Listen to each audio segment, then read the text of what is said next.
세대교체 담론이 이렇게 등장을 할 때마다 경륜이 부족하다, 경험이 부족하다, 지혜가 부족하다 이런 발언을 하시는 분들을 보면 어떤 생각이 드세요? 얼마나 그러면은 정치를 잘하고 얼마나 훌륭한 중진이 되었기에 나라를 이 모양 이 꼴로 만들어놨냐. 정치가 아니라 사회생활하는 직장인이다. 그 사람 도태됩니다. 맞습니다. 사회생활 못해요 그런 분들은.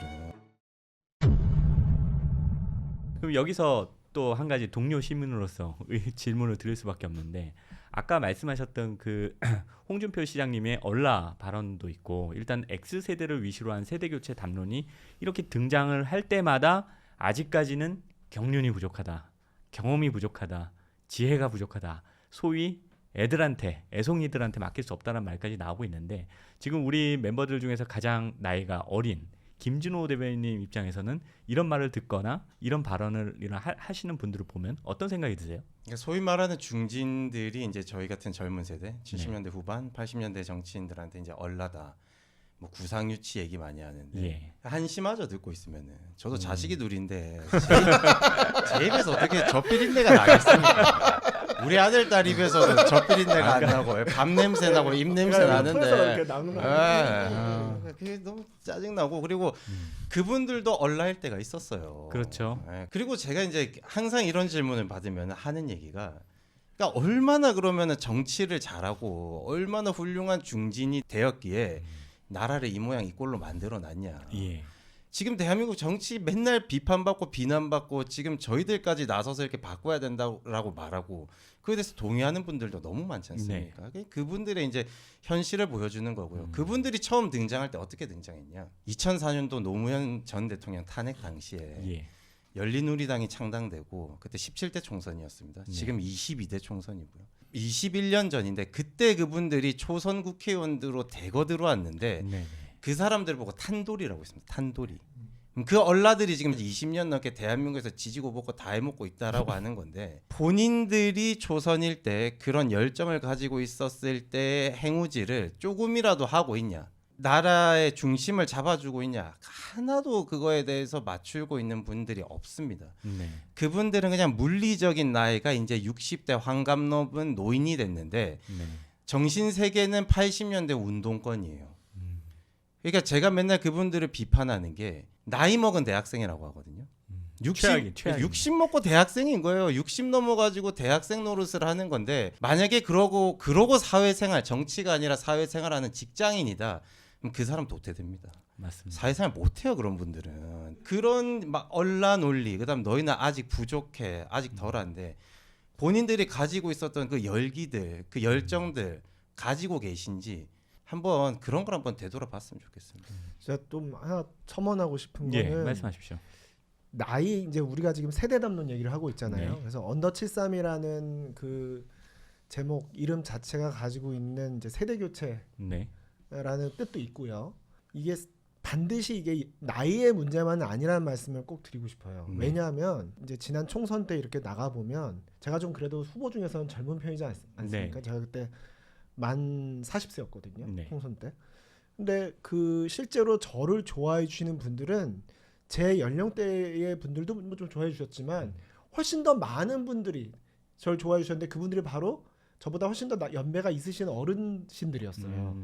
그래서 시장에 가거나 아니면 길거리 가서 어르신들 만나면, 야, 이렇게 젊은 애들이 정치를 해야, 유후보처럼 젊은 사람이 정치를 해야 나라가 바뀌어. 맞아요. 네. 이 열심히 해 하면서 저한테 응원해줬거든요. 나는 같이 뜻도 모아줄 거고 뒤에서 팍팍 밀어줄 거야라고 하셨거든요. 네. 그래서 우리는 같은 팀이라고 생각했어요, 저는. 네. 그러니까 뭐를 말씀드리고 싶으냐면, 세대가 저희보다 훨씬 더 앞세대여도 이 사회의 기득권이 아니면 네. 나라가 이대로 가서는 안 된다는 그런 그 어떤 절박한 마음을 다들 가지고 계신 거예요. 예. 그런데 세대가 우리 세대여도 본인이 이미 이 나라에서 기득권을 차지하고 있으면 나라 바꿔야겠다는 생각 안 합니다. 맞아요. 네. 근데 저는 그래서 단순히 세대론으로 가르는 거의 위험성 거기에 있어요. 네. 거기에 맞물려 있는 게 바로 이 사람이 현재 이 시스템에서 얼마나 많은 것들을 자기가 향유하고 있었느냐, 네. 기득권이냐 안 기득권이냐, 이거에 따라서 얼마든지 언더 73이 될 수 있고, 네. 아무리 생물학적으로 젊은 나이로 해도 오버 73이 될 수도 있는 거예요. 네. 그래서 좀 그런 점을 아울러 말씀드리고 싶습니다. 굉장히 그 설득력이 있는데, 저도 좀 공감을 많이 하고 있었는데 그 주로 말씀하셨던 세대분들이 그럼 40년대생이나 50년대생 그렇죠. 분들이 많을 거잖아요. 그렇죠.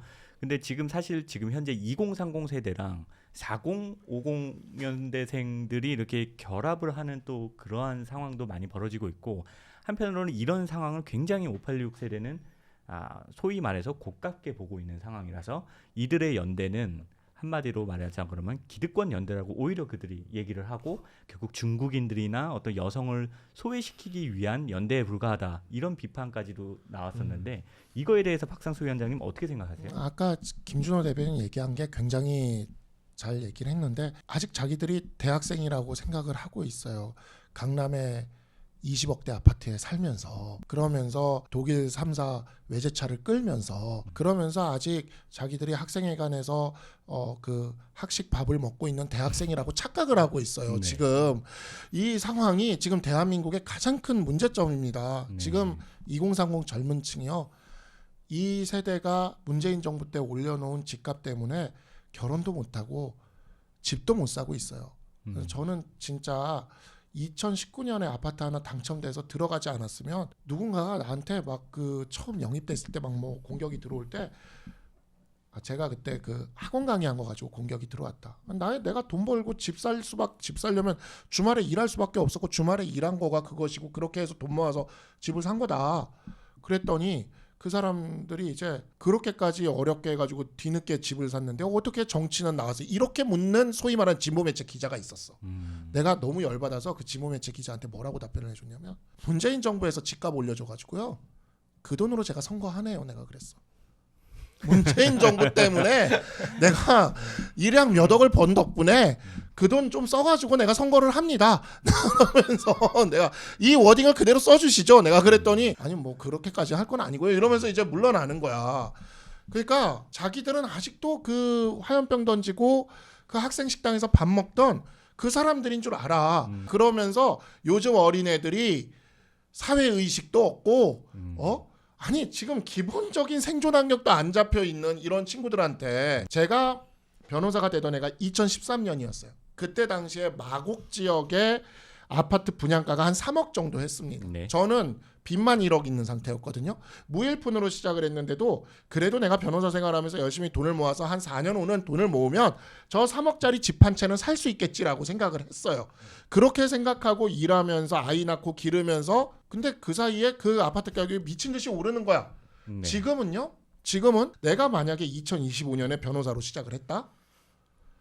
지금 같으면은 저는 그런 건 생각도 못했을 겁니다. 그런 용기를 내지도 못했을 겁니다.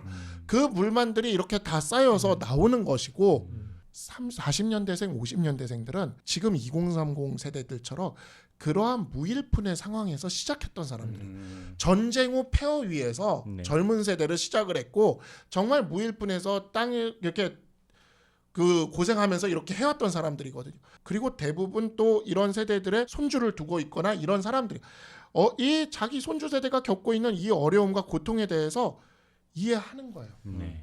진짜 중요한 게 지금 사실 광장에 예. 2030 세대와 6070 세대 네. 연대를 하고 있잖아요. 그 광장에서 나오는 구호 중에는 제가 동의하지 못하는 구호도 있습니다. 예. 그리고 몇몇 그 젊은 세대들 중에서 이제 과격한 시위, 그래서 이제 서부지방법원 그 폭력 사태처럼 그렇게 네. 되는 거에 대해서는 저는 단호하게 반대하고 네. 그런 우리 당도 그런 것이 마치 가능한 것처럼 하는 그런 발언이나 이제 그런 행동은 조심해야 된다고 생각하는 편이지만 그분들이 그 광장에서 서로 연대할 수밖에 없었던 그 배경에는 저는 그 연대를 무희망 연대라고 부르고 싶어요. 그러니까 현실 세계에서 희망이 없는 2030 젊은 세대와 예.